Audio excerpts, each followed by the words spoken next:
Exclusively on Network 2 Live, the 1999 Childline Concerts. Backstage, Ray Darcy and Dustin bring you interviews.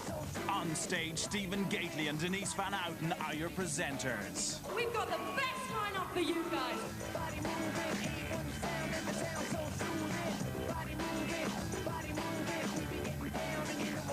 It's sold out, but watch it live on Network 2 this Saturday at 7:30. How you doing? I'm Stephen Boyzone and you're watching Network 2.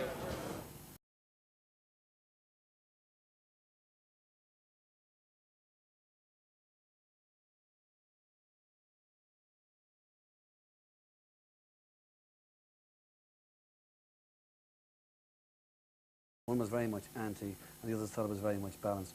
The very much pro, do you really see the side that they're coming from? Like, kill the bastard? No.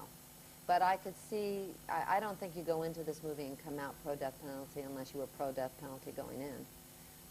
I don't think this film changes your opinion to be pro-death penalty. I think that if you thought you were against the death penalty, then you hadn't seriously considered all the issues involved. I think that Sister Helen says, you know, it's our job, we plow the earth, and some of the soil goes this way and some goes the other way.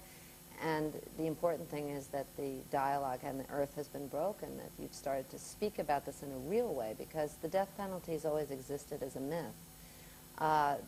You know, I think it's very hard to premeditatively kill another human being. Sure, that's all very well for Sister Helen, but I mean, like, two people go out at 9 o'clock at night. By 2 o'clock in the morning, the most humane thing that could happen to them was to get shot in the back of the head when they're lying in the muck, right? Okay, and that is what happened. And we saw more of that towards the end of the movie than we saw towards the beginning. So just as we may have been feeling as you were for Sean Penn, Tim Robbins says, no, wait a minute, this is what he did. The question is whether or not is not who deserves to die. The question is who deserves to kill. What does it do to a society that kills? Of course it's a horrible thing, and I would want revenge. Revenge is a very normal thing. Whether or not it should be legislated, whether or not I mean, look at what's happening in Ireland, look what's happening in Israel. I mean, finally you get to a point where you say the escalation of violence has gotten to the point where our kids' future is in danger. Can you put aside your personal history in order to build peace in the future? Can you put aside revenge? Does violence do anything but escalate when revenge is the motive for whatever reasons? And I think that's the question. Of course, it's a horrible, horrible thing that happens, and of course you would feel that. And of course what he does isn't right. The question is really who has the right to kill. So not whether or not Matthew Poncelet should die. Okay, well, Matthew Poncelet is a hateful bigot. His guilt is increasingly clear as we go on through the movie, no question about it. So what is your relationship with him in the movie? Can I go as far as to say that actually over a period of time it becomes just a man-woman relationship? In other words, maybe you were even falling in love with the guy. I think that that's the whole point. That you have I don't mean anything religious at all here, by the way. Well, I'm not talking about religion. I don't ascribe to any religion. And I've never seen the point of any institutionalized religion. But if you're going to go down to Buddhism, if you're going to go to the basics of Christ, what he talks about is recognizing and loving the divine in every human being, regardless of what their worst act is. And that's what compassion, but compassion without the truth doesn't stand up either. She has the truth, and she has to find compassion. Does she fall in love and finally see the human being there? Ultimately, yes. Does he finally fall in love to the point where he can trust another human being with his demons and take responsibility, which is what she's there to have him do? Yes. Is that a love story? Yeah. Do they want to get in bed together? No. Right. Okay, well then, moving on to something else. In the last 8 years or so since you've been with Tim on the Bull Durham movie, the point is, you've both been extremely productive. Yeah. Do you think you've been both very good for each other in terms of your careers, first of all? I'd have to say, as an objective reviewer, obviously we have been. Okay, but is it just, what I mean is it just luck? Like, would it have happened anyway? No, I think that if you're with someone who isn't making you expend an enormous amount of energy in negative ways, trying to hold on to you, or there's an enormous amount of trust.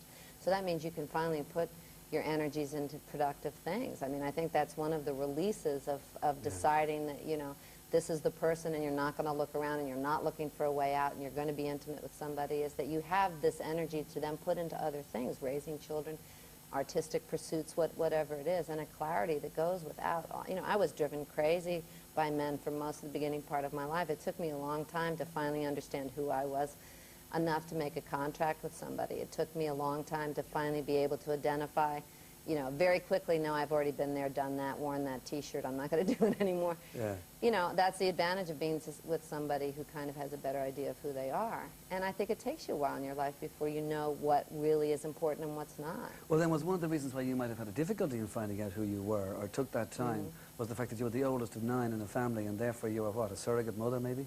Yeah, it took me a long time to understand not to mother grown men and just to mother children, exactly. Yeah, right. Where are you in your family? I'm number 7 of 7. Aha. So I hope you're not going to be looking for a mother.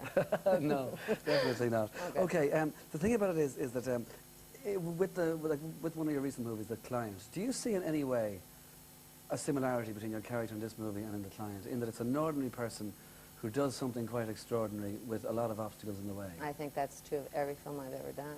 I don't think that any of those people that are seen as heroic down the line and afterthoughts or, you know, in hindsight started out. I see the, you know, in Thelma and Louise, that character is very fragile.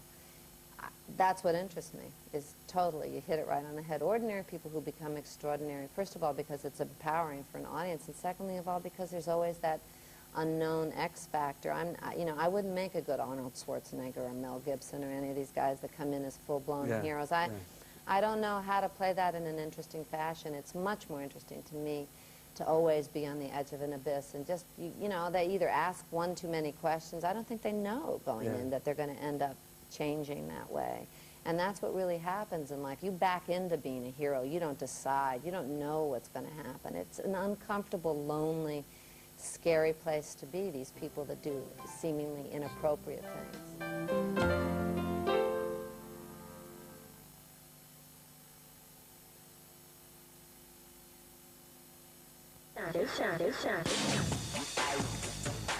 The pressure is rising in the Premiership as the table takes shape. All the games are vital as they contest each point.